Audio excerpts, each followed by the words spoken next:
दोस्तों किसी भी तरीके के मैट्रिमोनियल डिस्प्यूट में जब पत्नी द्वारा मेंटेनेंस के लिए क्लेम किया जाता है दोस्तों सीआरपीसी 125 में, दोस्तों आज इस वीडियो में हम लोग ये समझने वाले हैं दोस्तों कि अगर पत्नी अपनी इनकम छुपा रही है, पत्नी कमा रही है या पत्नी नहीं कमा रही है, उसकी सैलरी क्या है क्या नहीं है, और जो अक्सर पत्नियों द्वारा छुपाया जाता है दोस्तों, तो आज इस नए कानून की एक धारा है भारतीय नागरिक सुरक्षा संहिता की धारा 94, और इसके तहत हम समझेंगे कि आप इसको 125 सीआरपीसी में इसका यूज कैसे कर सकते हैं दोस्तों अपने फायदे के लिए और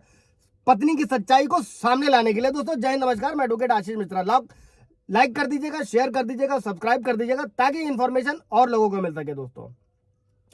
दोस्तों आमतौर पर हम लोगों ने यह देखा है कि भरण पोषण और फाइनेंशियल सपोर्ट पाने के लिए पत्नी कोर्ट से अपनी आय छिपाती है, और अक्सर ऐसा भी होता है कि पति भी अपनी आय छुपाता है ताकि उसे पत्नी या बच्चे को कम भरण पोषण राशि देनी पड़े दोस्तों। और अगर पति या पत्नी एक दूसरे के वेतन के बारे में जानकारी या इंफॉर्मेशन छुपाते हैं और पत्नी या पति के वेतन को साबित करना ये मुश्किल पार्ट होता है। मेरे भी कई सारे व्यूअर्स के सवाल रहते हैं दोस्तों, इसीलिए सही भरण पोषण राशि का आकलन नहीं किया जाता, और यह सुनिश्चित करने के लिए कि सही भरण पोषण राशि का आकलन किया गया है, हमें कोर्ट के सामने सभी आवश्यक जो भी दस्तावेज है, प्रूफ है, उन्हें खोजना और उन्हें पेश करना चाहिए। साथ ही हमें एक उचित रणनीति और योजना की भी आवश्यकता होती है दोस्तों कि कैसे हम विपक्षी के उसके सभी जो आय प्रमाण पत्र है, जो एविडेंसेस है, उसे कोर्ट में पेश कर सके। अगर वो कोर्ट में स्वयं पेश नहीं कर रही है दोस्तों, सीआरपीसी 91 जो पुराने कानून में था, अभी ये भारतीय नागरिक सुरक्षा संहिता की धारा 94 सभी दस्तावेज प्राप्त करने के लिए दोस्तों, यानी कि पाने के लिए आरटीआई अधिनियम के साथ साथ एक मजबूत टूल है दोस्तों। और आरटीआई अधिनियम के तहत दस्तावेज को पाना कठिन होता है, जबकि सीआरपीसी की धारा 91 के तहत दस्तावेज पाना आसान होता है दोस्तों। अगर अब इस केस में दोस्तों अगर पत्नी को पता है कि उसका पति कहाँ काम कर रहा है, या पति को पत्नी के कार्यस्थल यानी कि जहां वो काम कर रही है उसके साथ साथ उसका पैन नंबर पता है, और अगर वो आरटीआर दाखिल करती है तो आय का प्रमाण पत्र जो है प्राप्त करना वो आसान होता है। और हम सीआरपीसी की धारा 91 के तहत कब आवेदन कर सकते हैं? किसी भी मामले में दोस्तों कई सारे चरण होते हैं, और मामले के दौरान किसी भी आवेदन को दाखिल करने और इस आवेदन को भरने के लिए एक प्रक्रिया होती है, और इसमें हमें दो बातों को भी ध्यान में रखना होता है दोस्तों।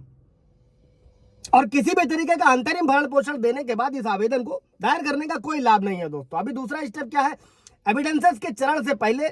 भारतीय नागरिक सुरक्षा संहिता की धारा 91 के तहत आवेदन दायर किया जाना चाहिए, ताकि हम इससे पहले विपरीत पक्ष से जो भी संबंधित जानकारी है उसको कलेक्ट कर सके और अपने मामले का बेहतर तरीके से बचाव कर सके, और अपने मुवक्किल यानी कि वकील जो भी होगा वो भरण पोषण की सही राशि जो है उसे सुनिश्चित करवा सके दोस्तों। 94 के साथ साथ इसमें एक चीज और समझिएगा कि मेंटेनेंस को भी आप जीरो किया जा सकता है क्या, इसको भी समझते हैं। केस स्टडी है दोस्तों, हाल ही में एक कानूनी मामले में एक पति को पता चला कि उसकी पत्नी पैसा कमा रही है, और जिसे तलाक की कार्रवाई के दौरान छिपाया गया था, जो अमूमन हर मामलों में होता है, अधिकतर मामलों में होता है दोस्तों। और जवाब में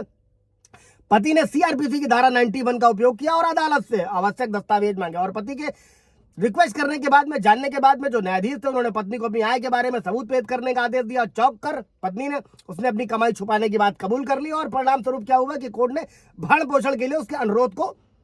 रिजेक्ट कर दिया, अस्वीकार कर दिया दोस्तों। और जानकारी छिपाने से हमेशा जो फाइनल डिसीजन होता है वो प्रभावित होता है दोस्तों, क्योंकि कोर्ट निष्पक्ष निर्णय लेने के लिए सटीक विवरणों पर डिपेंड करता है दोस्तों। और सरल शब्दों में, आसान शब्दों में, पति ने अपनी पत्नी की आय के बारे में सच्चाई को उजागर करने के लिए इस कानूनी प्रावधान का उपयोग किया, जिसके कारण उसकी पहले से ही जो अघोषित आय थी भरण पोषण से इनकार कर दिया गया दोस्तों। और ये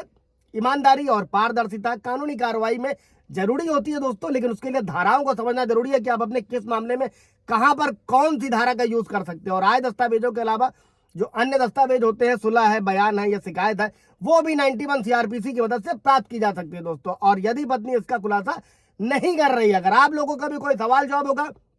कमेंट में पूछिएगा, उत्तर दिया जाएगा। Thank you.